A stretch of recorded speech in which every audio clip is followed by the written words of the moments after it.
This schedule can also be followed by those students who are going to take test on 31st July. Right now we have 15 days. 15 days में हम ऐसा क्या करें कि हम अपना स्कोर improve करें, whether it is writing, reading or speaking.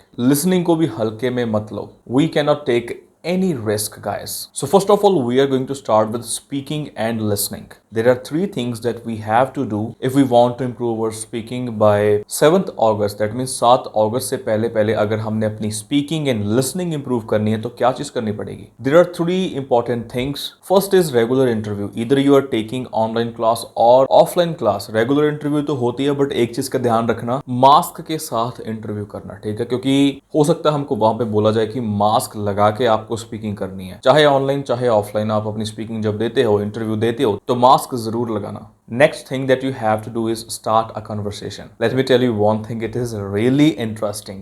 You and your friend talking about some random things, random topics which are gonna help you out to improve your communication skills plus your interview skills. हमें कोई भी topic मिल जाए, हम वैसे भी अपने friends के साथ बात करते हैं ना, तो वही चीज़ अगर हम इंग्लिश में करें तो ज़्यादा बेटर है। It will not only improve our listening but speaking as well. दोनों चीज़ें ही improve होगी इससे। Last is sports commentary. कोई भी स्पोर्ट उठा लो, चाहे क्रिकेट है, चाहे WWE है, चाहे फुटबॉल है, उसकी कॉमेंट्री सुनो। यानी कि दिन में एक मैच की आप कॉमेंट्री तो जरूर सुनो। इससे आपका एंटरटेनमेंट भी हो जाएगा प्लस स्टडी भी हो जाएगी। अगर स्टार्टिंग में दिक्कत आती है तो सबटाइटल्स ऑन रखना। So to improve both listening and reading you have to do 3 things in a day: regular speaking, start a conversation and listen to sports commentary daily. Let's move to writing. and writing में पता क्या दिक्कत आ जाती है, हमें ideas and complex structure सारा कुछ पता होता है, लेकिन एक जो बहुत कॉमन प्रॉब्लम है जिसे हम अनदेखा कर देते हैं, हम इग्नोर कर देते हैं, that is 1 hour time limit. हम इतना खो जाते हैं कॉम्प्लेक्स स्ट्रक्चर्स में एंड आइडियाज में कि हम रेगुलर प्रैक्टिस नहीं करते, और कभी कभी क्या है, 1 hour जो टाइम लिमिट है हम उसमें कवर अप नहीं कर पाते।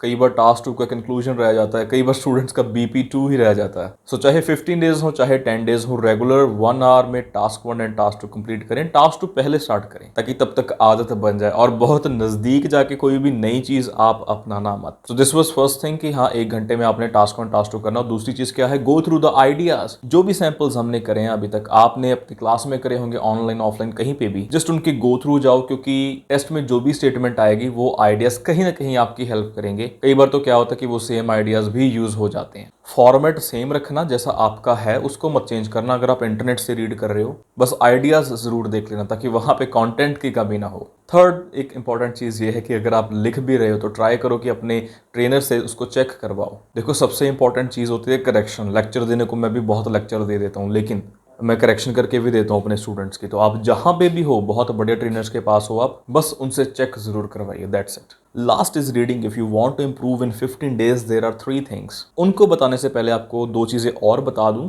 एक तो आंसर्स कभी भी डायरेक्टली नहीं पढ़े होते, भी सामने बिल्कुल भी नहीं पढ़े होते। और दूसरी चीज, हम जो बोलते हैं ना कि लोकेशन मिल जाती है लेकिन आंसर नहीं मिलता, उसका रीजन क्या है? Because we always try to find out answer from that particular line, particular sentence, which is wrong. We have to include the previous sentences as well. जो उसके पहले पैराग्राफ है वो, या फिर जो आगे आएगा, इन सबको इंक्लूड करके आपको आंसर मिलेगा। ऐसा कभी भी नहीं होगा कि आपको आंसर स्ट्रेट एक लाइन में मिल जाए। लोकेशन मिल जाती है वो तो पता है हमको, बट हाँ, आंसर्स नहीं मिलेंगे। ठीक है, now you have to do 2 things. First is regular reading. रोज एक रीडिंग करो 1 hour टाइम लिमिट करके, ताकि आपका जो टाइम लिमिट वाली प्रॉब्लम है वो ना आए टेस्ट में। सेकंड इज, जो मैंने कल वाली वीडियो में आपको बताया था कि डीप रीडिंग करो। मींस किसी पे डिपेंड मत हो कि कोई आपको डिस्कशन दे, आप अपनी सेल्फ रीडिंग डिस्कशन करो। उसके 3 बेनिफिट्स होंगे। फर्स्ट, आपकी अंडरस्टैंडिंग बढ़ेगी। सेकंड, आपको जो ट्रैप्स है, जो जाल बिछाए होते हैं, उनके बारे में पता चलेगा। लास्ट, हमारी पर्टिकुलर क्वेश्चन टाइप की प्रैक्टिस हो जाती है, चाहे वो मल्टीपल चॉइस क्वेश्चन हो, चाहे वो लिस्ट ऑफ हेडिंग हो।